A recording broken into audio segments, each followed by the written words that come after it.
할렐루야. 하나님의 크신 은혜와 축복이 여러분들에게 함께 하시기를 바랍니다. 강단에 서면서 하나님 앞에 감사했습니다. 코로나19 제1차, 제2차, 3차 확산이 있었습니다.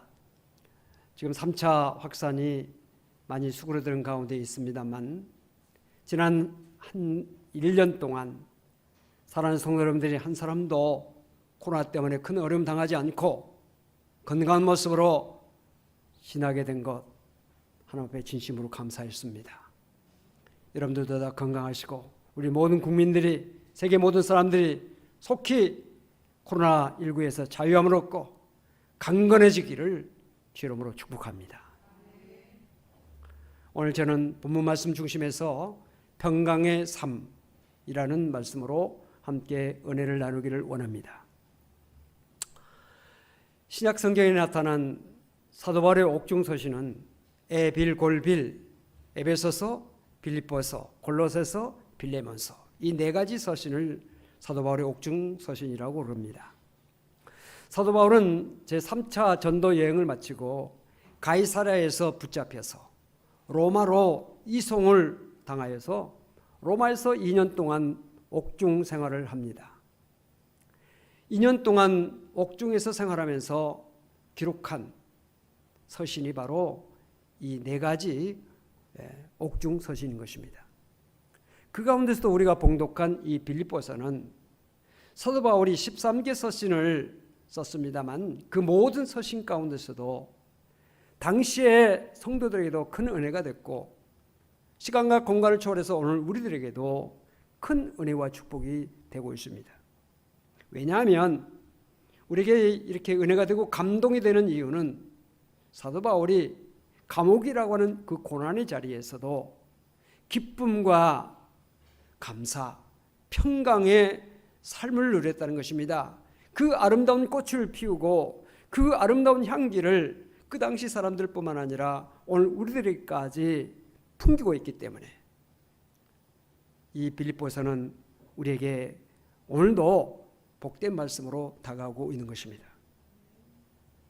사도 바울은 오늘 본문 마지막 절에서 하나님의 평강이 그리스도 예수 안에서 너희 마음과 생각을 지키시리라 라는 말씀을 하고 있습니다. 평강에 대한 말씀을 하고 있는 것입니다. 평강이라고 하는 말은 헬라어의 에이레네라고 하는 단어를 번역한 그런 단어가 됩니다. 이 에이레네라고 하는 말의 뜻은 평화, 평강, 평안, 화평, 고요, 안식, 또 다시 하나로 결합되는 것. 우리 장로님이 기도하셨습니다마는 흩어진 성도들 하나로 모아지고 신령과 진정으로 하나님 앞에 예배드리는 것, 이것이 교회에게 주어지는 평강인 것입니다. 평강은 그 어떤 가치보다도 고귀한 가치인 것입니다. 이 평강은 히브리어의 샬롬이라고 하는 말과 일맥상통합니다. 우리 인사말 가운데 안녕하십니까? 진지잡수셨습니까? 라고 하는 인사가 있는데 그 안녕이라고 하는 뜻이 무엇입니까? 한자어에서 나온 말입니다. 안자라고 하는 말은 편안할 안, 영은 평안할 영. 이 안자를 보면 이 한자 뜻풀이를 우리가 생각해 보면 이 안자는 집 안에서, 집정이죠. 집 안에서 여자가 고요히 앉아 있는 모습입니다. 그것이 평안이에요. 그럼 영은 무엇입니까? 이 영이라고 하는 그 한자의 풀이를 보면 역시 집입니다. 집 안에서 마음껏 그릇을 비운 장정, 음식을 풍족하게 먹고 만족한 남자의 모습을 표현하고 있습니다. 이 안녕이라고 하는 것은 평안하고 배부르고 부족함이 없는 삶을 말하고 있는 것입니다. 그러니까 우리가 안녕하십니까? 그 속에는 그런 의미가 담겨 있는 것이죠. 진지 잡수셨습니까? 라고 하는 말은 무엇입니까? 진지라고 하는 말은 밥을 높인 말입니다. 왜 밥을 높일까요? 밥이 귀하기 때문에. 우리가 가나안 시절을 지내왔었습니다. 우리나라는 참으로 많은 전쟁과 많은 사변들이 있었습니다. 밤새도 무슨 일이 일어날지 모르는 불안한 시대를 지내왔습니다. 가난해서 먹을 것이 없어서 너무 굶주리고 힘들었던 시대를 지냈습니다. 이런 사람들에게 있어서 생명이라고 하는 것, 안전이라고 하는 것 매우 귀하죠. 음식이라고 하는 것 매우 귀하죠. 그래서 사랑하는 사람들, 주변 사람들이 안녕하시기를, 평안하고 먹을 것을 제대로 먹고 만족하게 살기를 원하는 마음을 가지고 서로 안부를 묻는 그 인사가 안녕하십니까예요. 또 진지 잡수셨습니까? 배려하고 살피는 그런 인사인 것입니다. 이스라엘 나라라고 하는 나라도 지정학적으로 볼 때 남쪽으로는 애굽의 나일 문명, 북쪽으로는 아수르, 바벨론, 페르시아, 이 메소포타미아의 문명이 부딪히고 충돌하는 그 지정학적인 위치가 바로 이스라엘입니다. 그래서 강대국들의 각축이 이루어졌던 전장터입니다. 그래서 이스라엘 나라는 오히려 우리나라보다도 훨씬 많은 전쟁, 훨씬 많은 사변들이 있었던 그 나라가 이스라엘 나라입니다. 그 이스라엘 사람들이 뭘 원했겠습니까? 평안이지요. 평강이지요. 그래서 그들의 메시아가 어떤 사람입니까? 평화의 왕. 이것이 그들이 정말로 바랬던 그런 가치였던 것입니다. 이스라엘 사람들이 바라는 것은 열왕기상 5장 25절과 미가서 4장 4절에 자기 포도나무와 무화과나무 아래에서 편안히 거하며 자기 열매를 따먹는 것이라, 그렇게 표현하고 있습니다. 천사가 예수님께서 태어나셨을 때 찬양했던 주제도 평화였습니다. 부활하신 예수님께서 제자들에게 오셔서 첫 번째 하신 인사가 무엇입니까? 너희에게 평강이 있을지어다. 오늘 우리가 어려운 시대, 어려운 환경 속에서 지내고 있는데 우리 주님께서 이 시간 우리에게 너에게 평강이 있을지어다, 평강하라 라고는 축복을 오늘 말씀을 통해서, 이 강단을 통해서 주신 줄로 믿고 그 은혜 가운데 가는 여러분들 될 수 있기를 바랍니다.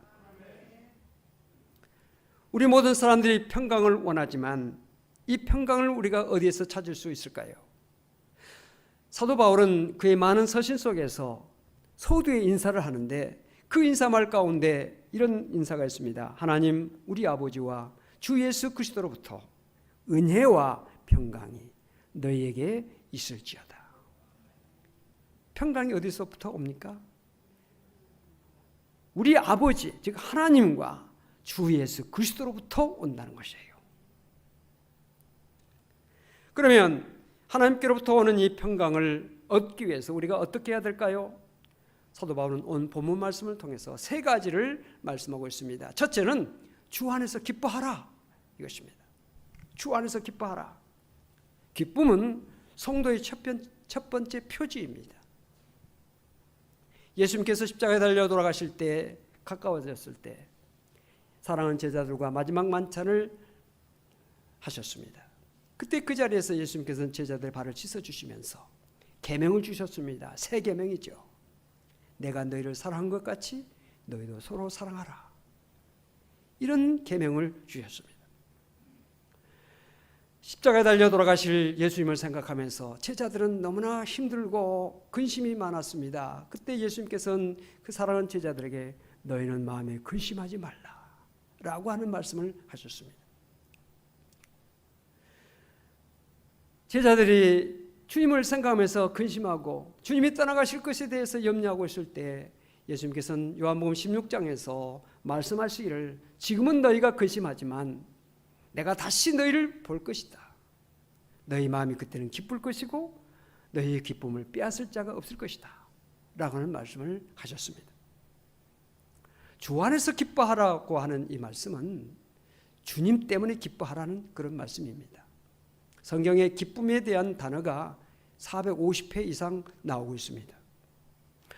성경에서 말씀하고 있는 기쁨, 성경에서 주로 관심하고 있는 기쁨, 오늘 본문에 말씀하고 있는 이 기쁨은 세상적인 기쁨이 아닙니다. 물론 세상적인 기쁨도 성경에서 말하고 있는 기쁨 속에 있습니다만은 오늘 본문에서 적어도 우리에게 주 안에서 기뻐하라고 하는 이 기쁨은 세상적인 기쁨이 아니라 영적인 기쁨을 말하고 있습니다. 여러분, 세상적인 기쁨은 잠시 있다가 사라지는 기쁨입니다. 새 옷 입고 새 집에서 새 자동차 타고 잠시 동안은 일주일 동안, 한 달 동안, 얼마 동안은 기쁘고 행복하고 좋을지 모르지만 그 좋은 것이 우리에게 올 때는 기쁨이 있지만 우리에게 또 나쁜 것이 오면 그 모든 기쁨은 다 사라지고 기쁨 대신에 근심과 염려가 자리 잡게 되는 것입니다. 세상적인 기쁨은 잠시 동안이에요. 그러나 영적인 기쁨은 영원합니다. 영적인 기쁨이 무엇입니까? 하나님께서 주신 기쁨이니까, 예수님께서 주신 기쁨이니까, 살아계신 하나님, 영원하신 하나님께서 주신 기쁨이니까 그 기쁨은 영원한 것입니다. 우리 하나님께서 우리에게 주신 그 은혜가 무엇입니까? 죄와 사망으로 빠져서 멸망할 수밖에 없는 우리들을 주 예수 그리스도의 보배로운 피를 흘리셔서 우리를 죄와 사망에서 구원하여 하나님의 자녀가 되게 하시고 천국 백성이 되게 해주시고 우리에게 영원한 생명을 주신 그 은혜에 대한 기쁨, 이것은 배고파도 그 기쁨이 빼앗기지 않습니다. 우리가 헐벗어도 이 기쁨이 빼앗기지 않습니다. 우리가 고통 가운데서도 세상의 그 어떤 환난과 시련 속에서도 이 기쁨이 이루어지지 않습니다. 빼앗기지 않습니다. 그 기쁨은 영원한 것입니다. 주 안에서 기뻐하라고 하는 이 영적인 기쁨, 이것을 가져야 우리에게 평안이 있다는 것이에요. 우리 안에 마음의 기쁨 그 넘쳐야 우리의 삶 속에 평강이 있는 것이에요. 행복하다는 것이에요.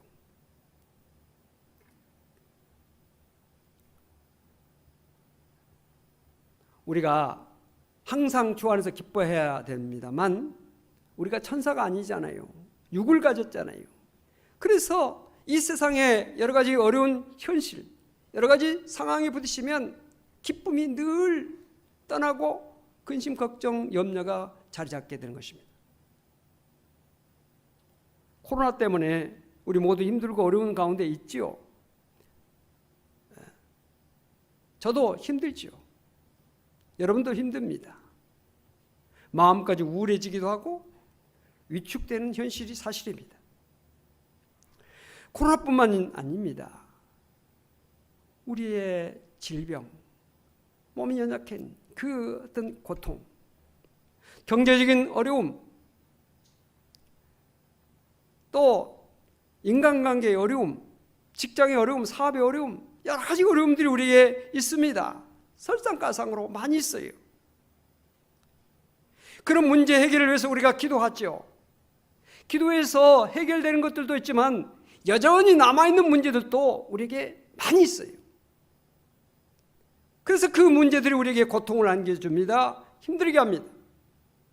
이런 상태에서 아무리 성도이지만 항상 기뻐할 수만 정말 할 수 있을까요?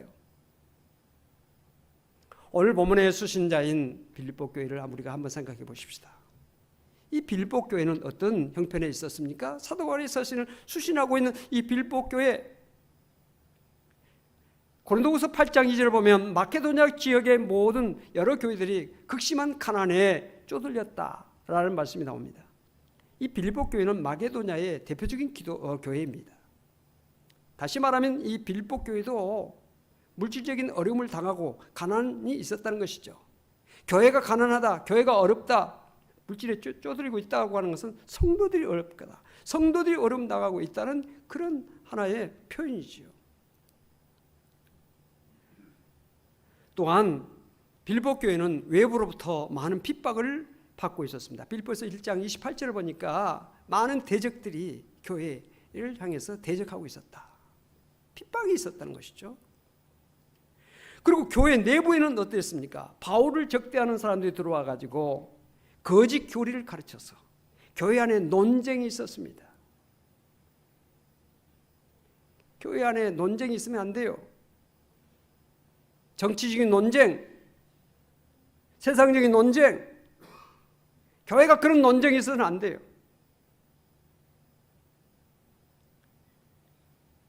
거짓 교리, 신앙적인 것 때문에 신학적인 갈등이 또 교회 안에 있었던 거예요. 여러분, 신학적인 논쟁, 이것도 정말 사도 바울은 디모데에게 변론을 피하라 그랬어요. 이거 백해무익한 것이죠. 그런데 교회 안에 있는 겁니다. 얼마나 힘들었겠어요. 또한 중진 성도 가운데 유오디아라고 하는 성도, 순두교라는 성도가 극심하게 서로 대립하고 있었어요. 중진, 집사인지 장로인지 권사인지 모르지만 중진이에요. 충성한다는 사람들이 교회에서 서로 부딪히고 대립하고 있는 것입니다. 빌립보 교회 성도들은 이와 같이 안팎으로 어려움을 당하고 있었습니다. 이런 어려움 가운데 있는 빌립보 교회를 향해서 주 안에서 항상 기뻐하라 라고 사도 바울은 말하고 있는 것입니다. 성도들 가운데, 빌립보 교회 성도들 가운데 바울을 향해서 혹시 이런 말을 할 수 있습니다. 우리 형편을 몰라도 너무 몰라. 당신 같으면 이런 현실 속에서 기뻐할 수 있어? 라고 반문할 수 있겠죠. 그런데 사도 바울은 사실 빌립보 교회 성도들보다도 훨씬 더 비교할 수 없는 고난 속에 있었으며 그 고난 속에서도 기뻐하고 있었고 그 고난 속에서도 그런 평강을 유지하고 있었던 것입니다. 그래서 빌립보 교회 그 고통 가운데 어려움 가운데 있는 성도를 향해서 주 안에서 기뻐하라, 너에게 평강이 있을지어다 라고 말씀을 전하고 있는 것입니다. 그 바울의 권면 앞에서 빌립보 교회 성도들은 머리를 숙일 수밖에 없는 것이죠. 고난당한 자를 위로할 수가 있어요. 제가 고난을 당하셨은즉 고난당한 자를 위로할 수 있느니라. 여러분들이 어려움 당하고 있는 분 계십니까? 그 어려움은 다른 사람을 위로하기 위한 하나의 도구가 될 수 있고 그런 기회를 하나님께 주시고 그런 사명을 내게 주셨다는 생각을 하면서 내 고난으로만 안고 있으면 그건 진정으로 내게 고통이 되고 고난이 될 수밖에 없지만 그것을 승화시켜서 다른 사람을 돕고 다른 사람을 위로할 수 있다면 그 고난은 값진 고난이 될 수가 있는 것이고 그 고난은 의미가 있는 것입니다. 우리가 이 말씀 앞에서 그래 항상 기뻐해야지 이런 마음을 갖습니다. 오늘 말씀을 듣는 여러분들 그래 주 안에서 기뻐해야지 그런 마음을 여러분들이 가질 것입니다. 그런 마음을 가지고 찬송하면서도 기도하면서도 말씀 들으면서도 그래 기뻐해야지. 그런데 교회 문을 나서서 집으로 돌아가는 가운데 버스 안에서나 전철 안에서나 또는 길 가면서나 또 집에 가서나 또 일터에서나 이웃과의 관계 속에서나 가족과의 관계 속에서 이 평강, 이 기쁨을 놓쳐버릴 수가 있어요. 그래서 실망합니다. 낙심합니다. 아이고, 왜 나는 이럴까? 좀 된 줄 알았더니 또 넘어지는구나. 낙심할 때가 있습니다. 그런데 왜 성경에서 주 안에서 항상 기뻐하라, 내가 다시 말하노니 기뻐하라고 하는 이 말씀하고 있을까요? 우리가 기쁨이 충만하면 더 이상 말할 필요가 없어요. 잘 안 되니까 다시 말하노니 기뻐하라 강조하고 또 권면하고 있는 것이 아닙니까? 오늘 여러분들이 완벽한 사람이라면 교회 나오실 필요가 없죠. 부족하니까 우리가 교회에 나와서 하는 말씀을 듣고 하나님의 은혜를 사모하며 나를 도와주세요, 나를 붙들어 주세요, 우리가 그렇게 기도하고 하나님 앞에 나가는 것 아닙니까? 의인을 불러오시지 않고 죄인을 불러오시지 않으셨습니까? 주님께서. 현재는 잘 안 되지만 항상 기뻐하는 삶, 이것이 우리가 추구해야 되는 삶입니다. 지금은 안 되지만 주저앉지 말고 낙심하지 말고 그 항상 기뻐하는 삶을 향해서 꾸준히 걸어가는 것입니다. 때에 따라서는 잠깐 멈출 수도 있지요. 그러나 계속해서 그 걸음을 걸어가는 것이 중요한 것입니다. 만약 우리가 그쪽을 향해서 분명하게 방향을 잡고 걸어가기 시작한다면 아직은 완전하지는 않지만 언젠가 더 완전한, 더 풍성한 기쁨 가운데 거할 수가 있는 것이죠. 그렇기 때문에 항상 기뻐하는 길을 향해서 가는 것은 중요한 것입니다. 길을 가다 보면 기쁨이 충만해가지고 발걸음이 가벼울 때도 있지만 바람 빠진 풍선처럼 낙심되고 주저앉는 순간도 있을 것입니다. 그래도 그 길을 포기하지 말고 가야 돼요. 이 길을 가면서 두 가지를 가지고 가야 됩니다. 첫째는 형제를 향한 관용입니다. 또 하나는 기도인 것입니다. 본문 5절 말씀, 우리 말씀을 같이 읽겠습니다. 너희 관용을 모든 사람에게 알게 하라. 주께서 가까우시니라. 너희 관용을 모든 사람에게 알게 하라 라고 말씀하고 있습니다. 기쁨은 자기 자신을 위한 덕목입니다. 그러면 관용은 무엇입니까? 다른 사람을, 타인을 위한 덕목입니다. 이 관용이라고 하는 말의 뜻은 무엇입니까? 너그럽게 대한다는 것이에요. 다른 사람을 이해하고 용서하는 것이 바로 관용입니다. 우리가 다른 사람들에게 너그럽게 대하고 다른 사람을 이해해주고 다른 사람을 용서하는 그런 마음을 사람들에게 보여주라는 것입니다. 다른 사람에게 나타내라는 것입니다. 그 말은 하라는 이야기예요. 기쁨은 관용과 매우 깊은 관련을 가지고 있습니다. 우리 마음의 기쁨이 가장 쉽게, 그리고 우리의 마음의 평안이 가장 쉽게 깨어지는 때는 다른 사람들과의 관계가 나빠질 때 우리의 평강이 깨집니다. 우리의 기쁨이 사라지게 되는 것입니다. 그래서 사도 바울이 기쁨을 말하면서 관용을 말하는 이유는 우리의 기쁨이 다른 사람들과의 관계에 매우 영향을 받기 때문에 그런 것입니다. 마음의 상처를 입으면 기쁨이 깨집니다. 우리가 다른 사람들과의 그 관계에서 상처를 받지 않는 방법인 두 가지가 있어요. 하나는 그 상처를 주는 사람이 없어지면 내가 상처를 받지 않습니다. 근데 이것은 좀 소극적이에요. 이빨에 빠지면 잇몸이 대신해요. 우리에게 고통을 주는 것은요, 그 사람 아니면 또 다른 사람이 와요. 그래서 우리의 삶 속에 고통을 주는 사람이 없어지는 것은 세상을 떠나면 간단하지. 우리가 세상을 살아가는 동안에는 우리에게 고통을 주는 사람은 집 안에도 있고 직장 안에도 있고 지나가다 길가에서도 만날 수 있고 언제든지 우리 곁에 있을 수 있어요. 그렇기 때문에 내게 상처를 주는 사람이 없어지기를 바라는 것은 소극적인 것이에요. 그럼 뭡니까? 내가 상처를 안 받으면 되는 거예요. 내가 상처를 안 받으려면 어떻게 해야 되느냐? 내가는 상처를 받지 않는다라고 하는 그런 철저한 다짐, 철저한 무장, 이것이 필요한 것입니다. 우리가 상처를 받지 않으려면 첫째로 내 자신에 대해서 관용해야 돼요. 내 자신에 대해서 너그러워야 돼요. 그래야 다른 사람을 향해서 너그러울 수가 있는 것입니다. 내가 여유가 있어야 다른 사람을 여유롭게 대할 수 있는 것이에요. 내가 여유롭지 못하면 다른 사람을 향해서도 여유롭지 못해요. 상처는 마치 다른 사람에게 던지기 위한 손에 쥐고 있는 석탄과 같아요. 그래서 다른 사람에게 상처를 주려고 불타는 뜨거운 석탄을 쥐고 있습니다. 근데 그 다른 사람에게 상처를 주기 전에 벌써 자기 자신이 상처를 입고 있는 것입니다. 그래서 에베소서 4장 26절에 분을 내어도 죄를 짓지 말며 해가 지도록 분을 품지 말고, 분을 품고 있으면, 분을 가지고 있으면 자기가 먼저 당하는 겁니다. 자기가 먼저 상처를 입고 있는 것입니다. 자기가부터 벌써 고통하고 있는 것입니다. 분을 품지 말라. 분 있으면 얼른 던져버려야 돼요. 자리에 잡지 않도록 내던져버려야 돼요. 없애야 돼요. 해가 질 때까지 그걸 가지고 있어서는 안 된다는 것이에요.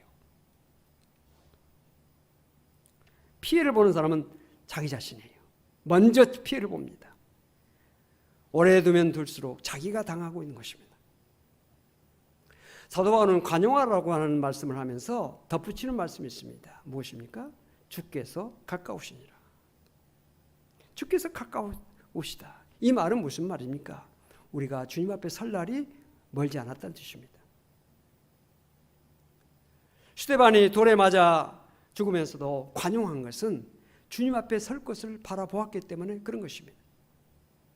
이 관용은 예수 그리스도의 십자가의 사건에서 극명하게 나타나고 있습니다. 예수님의 그 넓으신 용서하는 마음이 십자가의 사건 속에서 너무너무 여실하게 잘 나타나고 있습니다. 예수님께서 십자가에 달려 돌아가신 그 이유가 우리의 모든 죄와 허물을 사하시기 위해서, 대속해 주시기 위해서 예수님께서 십자가에 달려 돌아가셨습니다. 뿐만 아니라 예수님께서 십자가에 달려 돌아가실 때 그를 못 박는 사람들, 그를 향해서 침뱉고 욕하고 저주하는 사람들 향해서 예수님께서 뭐라고 하셨습니까? 아버지여, 저들의 죄를 사하여 주옵소서. 끝까지 온 인류의 죄를 대신 담당하시면서 돌아가시는 그 순간에도 자기를 못 박는 사람들, 저주하고 핍박하고 침뱉고 희롱하는 사람들 향해서 저들의 죄를 사하여 주옵소서.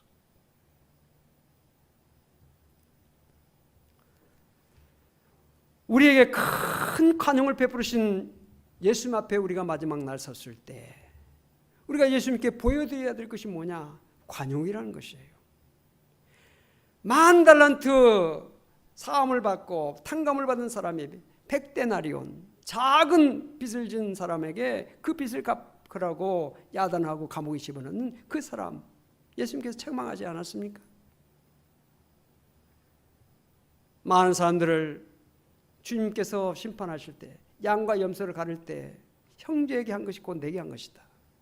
형제에게 사랑을 베풀고 은혜를 베풀고 배려하고 살펴주고 불쌍히 여기고 돌봐준 그것을 바로 내게 한 것이라고 주님께서 판단하시면서 양과 염소를 가르듯이 모든 사람들을 가르신다는 것이에요.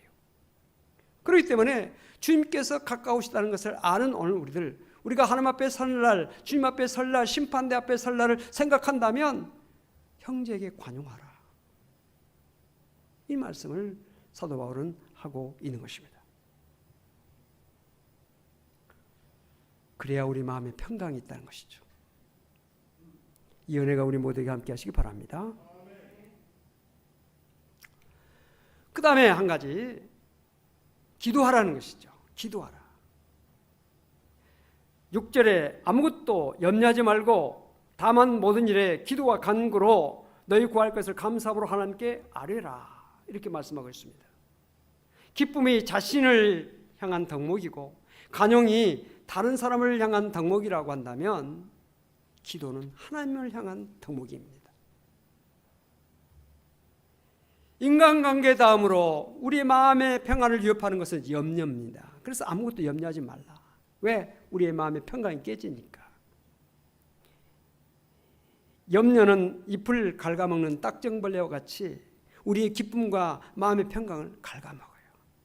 염려하면 할수록 평강이 없어집니다. 우리의 기쁨이 사라져요. 그 염려하지 말라.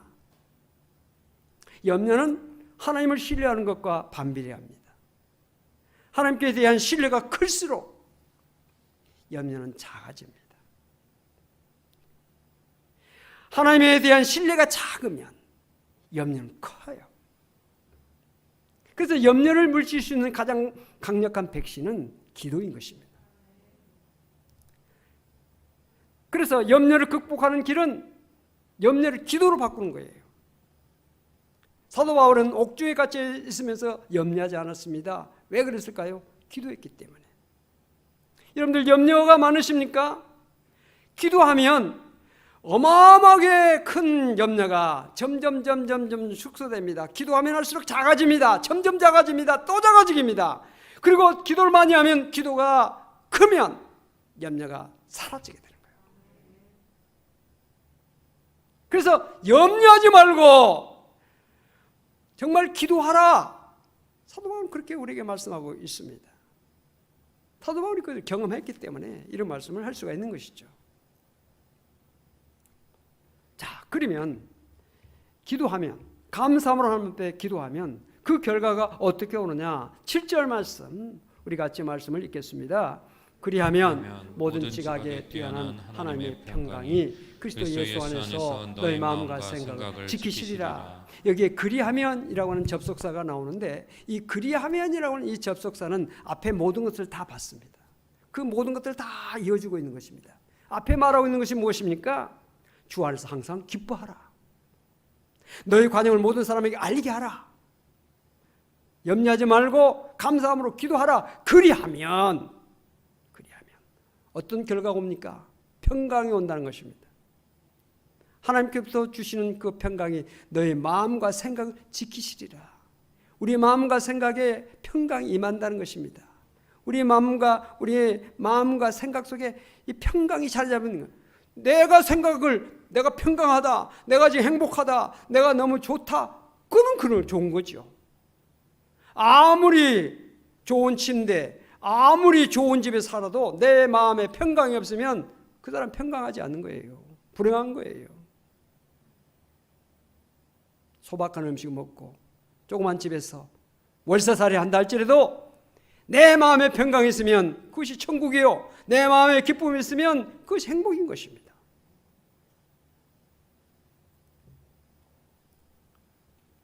하나님의 평강은 어떤 조건이나 형편에 따라서 오락가락하는 것이 아닙니다. 하나님께서 주신 평강은 세상이 주는 평강과 달라요.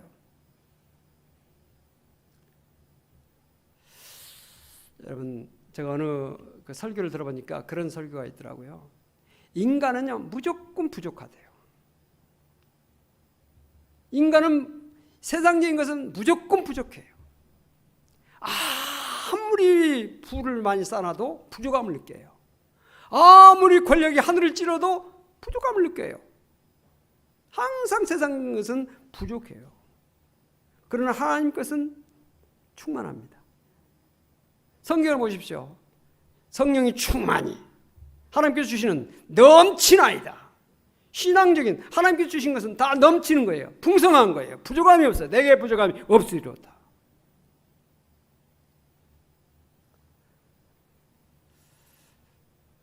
사도 바울은 정말 힘들고 어려운 교회 생활을 하고 있는 성도들, 빌립보 교회 성도들에게 평강이 있을지어다 라고 하시면서 그 평강을 위해서 3가지, 주 안에서 항상 기뻐하라, 그 다음에 너희 관용을 모든 사람에게 알게 하라, 그리고 한 가지는 염려하지 말고 기도와 간구로 감사함으로 함께 기도해라. 그리하면 평강이 잘 잡게 된다. 평강이 임하게 된다. 평강이 너희 마음과 생각을 지키게 될 것이다.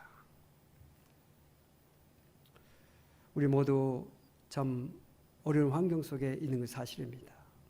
우리 성도들 가운데 큰 어려움을 당하고 있는 성도들도 많이 있고요. 병 때문에, 물질 때문에, 가정, 직장, 사업, 자녀, 여러 가지 어려움 가운데 있는 것이 우리 성도들의 현실이죠. 오늘 우리들에게 사도 바울은 빌립보서를 통해서 말씀하고 있습니다. 하나님의 평강 임해라. 그 하나님의 평강은 바로 3가지. 주 안에서 기뻐하라. 너희 관용을 모든 사람에게 알게 하라. 감사하며 기도해라. 그러면 평강이 임한다. 평강이 뭡니까? 만족, 행복, 기쁨, 감사, 이 모든 것이 평강인 것입니다. 오늘 이 말씀이 사랑하는 성도 여러분들에게 함께 하시기를 바랍니다. 기도하십시다. 하나님 감사합니다. 우리의 상황은 여전히 힘들고 어렵지만 말씀을 통해서 우리에게 힘을 주시고 소망을 주시고 용기를 주신 것 감사합니다. 하나님, 이 말씀 붙잡고 어떤 어려움도 이기며 극복하며 승리하며 하나님의 영광을 나타내는 우리 모든 성도가 될 수 있도록 복을 내려 주시옵소서. 코로나19도 속히 종식시켜 주시옵시고 본당 예배가 완전히 회복되게 하시고 무너진 재단들을 다 수축할 수 있도록 도와주셨으며 우리 모든 성도들이 코로나19 이전보다도 더 이후의 삶이 복되게 해 주시옵소서. 믿음으로 더 충성하며 하나님 앞에 영광 돌려드리며 정말로 하나님께서 기뻐하신 믿음으로 하나님을 영화롭게 할 수 있는 우리 모든 성도가 될 수 있도록 한 사람 한 사람을 붙들어 주시고 인도하여 주시옵소서. 합력하여 손을 이루시는 우리 아버지 하나님, 이 모든 것이 합력하여 손을 이루며 정말 하나님의 큰 영광의 자리에 우리 모두가 이룰 수 있도록 우리 성도들 한 사람 한 사람을 붙들어 주시고 인도하여 주시옵소서. 낙심하지 않게 하시고 주저앉지 않게 하여 주시옵시고 넘어지지 않게 하여 주시옵시고 주님을 바라보며 날마다 한 걸음 한 걸음 믿음으로 나아가는 우리 모든 성도가 될 수 있도록 복을 내려 주시옵소서. 감사드리며 예수 그리스도로 간절히 기도하옵나이다. 아멘.